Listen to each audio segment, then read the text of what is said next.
Ito po yung nabili naming feeds para sa mga alaga naming tilapia. Ang isang sako po nito ay tumitimbang ng 25 kilos. At nabili namin sa halagang 1,000 pesos. Ito po ay may crude protein na 29% para po sa patuloy na paglaki ng ating mga alagang tilapia. Meron din itong crude fat na 6%, crude fiber 6%.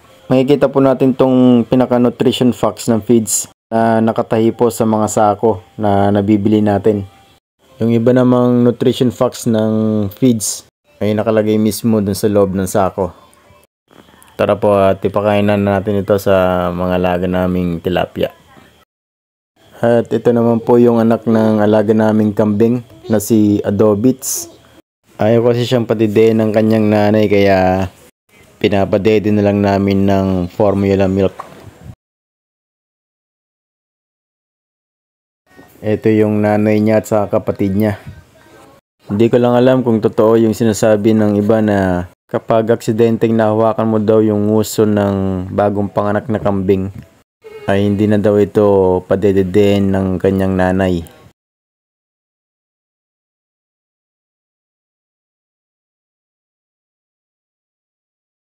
Ayan, balik na tayo sa fish pan. Ayan, matagal din tayo hindi nakapag-update dito sa aming fish pond.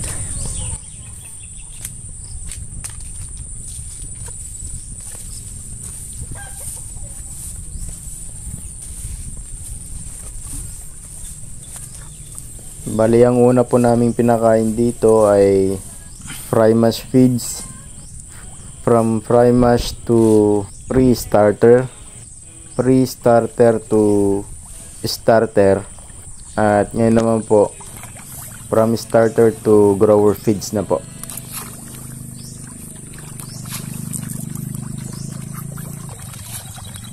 Mas maganda po bago po kayo magpalit ng feeds para sa ipapakain sa mga alagang isda ay magsasampling po muna para po malaman natin kung kaya na ba nilang i-consume yung panibagong feeds na i-introduce natin para sa kanila. At kapag magpapalit po, hindi pa rin tinatanggal yung dating pinapakain sa kanila para hindi manibago yung mga alaga nating isda. At hindi rin po kasi sabay-sabay ang paglaki ng mga ito. Maaaring yung iba ay kaya ng makain yung panibagong i-introduce na feeds, pero yung iba naman po ay hindi pa. Kaya pinaghahalo-halo po muna yung dating feeds at saka yung panibagong i-introduce na feeds. Kung mapapansin nyo sa mga nabibili nating mga feeds ay parang nagmamanti-mantika kasi may ingredients din nitong fish oil. Sa ngayon po ay tansyahan po muna ang pagpapakain namin dito sa mga alaga naming tilapia. Dahil iba-iba po yung size na nakalagay dito. Yung iba po ay grow out na. At may mga fingerlings pa rin po na naging anak ng mga dating grow out na hindi po namin nakuha. Kung mapapanood nyo po yung dati kong video yung ginawa dito, ay may 2,000 fingerlings po kami dinagdag.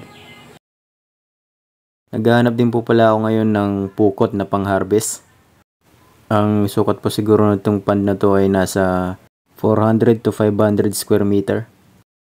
Kung may mga alam po kayong gumagawa or may nagawa na pong pwede na pong ibenta, kahit mga 25 meters lang po, ay mag-comment lang po sa may comment section box para po ma-harvest na din po itong mga grow out na dito sa aming pond. Sa ngayon po kasi ang pinangkukuha po namin ngayon dito ay yung tabukol. Mahirap po kasi pag naisama yung mga fingerlings, mahirap pong tanggalin sa net. Kaya medyo natatagalan po sa panguhuli. Balik po tayo sa may feeds. Sa ngayon po yung grower feeds na aming pinapakain ngayon ay paunang sako pa lang po or unang bili po namin ng grower. At ito po ay floating feeds. May mga feeds po kasi na talagang lumulubog po sa tubig.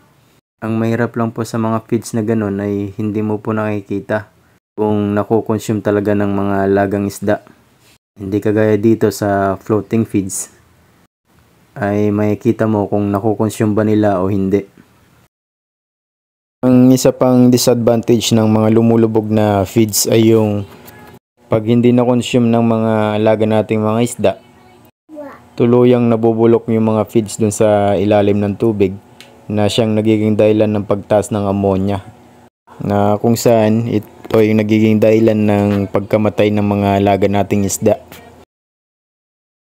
Gaya ng sinabi ko kanina, may iba't ibang feeds na pinapakain sa mga alagang tilapia o iba pang mga klase ng isda, mula po sa fingerlings hanggang sa process ng paglaki ng mga to.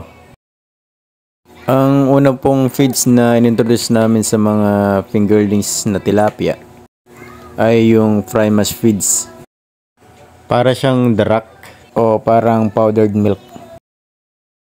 At ang sumunod na feeds na inintroduce namin sa mga alaga naming tilapia ay yung pre-starter feeds. Bali, ang feeds na ito ay floater din. At ito ay kasing laki lang ng buto ng bunga ng saluyot. At may sukat itong 1.0 mm. At ang isinunod naming feeds pagkatapos ng pre-starter ay yung starter feeds. Ito naman ay mas malaki lang ng konti doon sa may pre-starter. May sukat naman itong 2.5 mm na kasing laki po ng buto ng munggo. At ang kasunod po ay ito pong pinapakain namin na grower feeds. Ito naman po ay may sukat na 3 mm. Pagkatapos po nitong grower, ang isusunod po naming ipapakain ay yung finisher floating feeds na para po sa mga tilapia. Pagkatapos po nun, pag nakuha na po natin yung gusto nating timbang ng mga alaga nating tilapia, na kadalasan na pangbenta ay nasa 3 to 4 kilos, ay pwede na pong pang-harvest ang mga yun. Inulit ko po, lahat po ng feeds na aming pinapakain dito ay mga floater feeds. Meron din po akong ginawang video para sa computation ng daily feeding rate, para kung gaano po kadami yung ipapakain natin sa mga alaga nating isda. Yan po yung title niya na mapapanood nyo din po dito sa aking channel.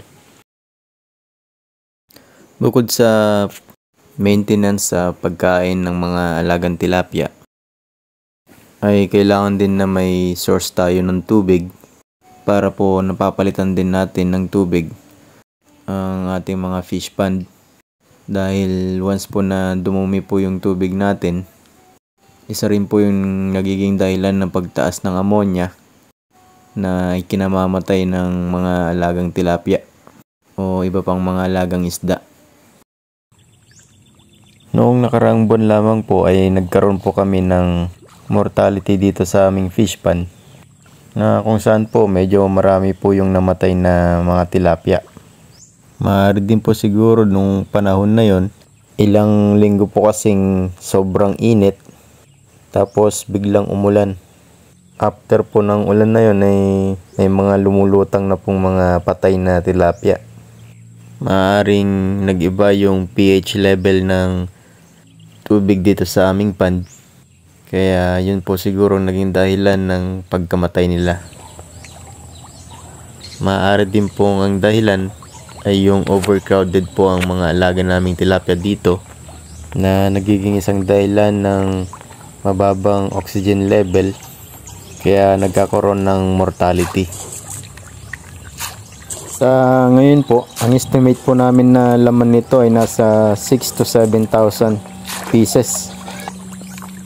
Kasama na po doon yung 2,000 fingerlings na pinakawalan po namin. Tapos po yung mga naging anak ng mga grow out na una po namin inalagaan. At kasama na rin po nila dito yung mga grow out na po na mga tilapia. Once po na makabili or makapagpagawa po kami ng pukot na pang harvest, ay i-harvest na po namin yung mga grow out na tilapia dito sa aming pond. Kung may sasuggest po kayo na paraan po para lalong ma-improve yung pag-aalaga namin ng mga tilapia, ay mag-comment lang po kayo sa may comment section box. Shoutout po sa lahat po ng aking mga subscribers. Sana po ay patuloy nyong suportahan itong aking channel. At kung hindi ka pa po nakasubscribe sa akin, ay pakipindot lang po ang notification bell para po laging updated sa aking mga video. Salamat po.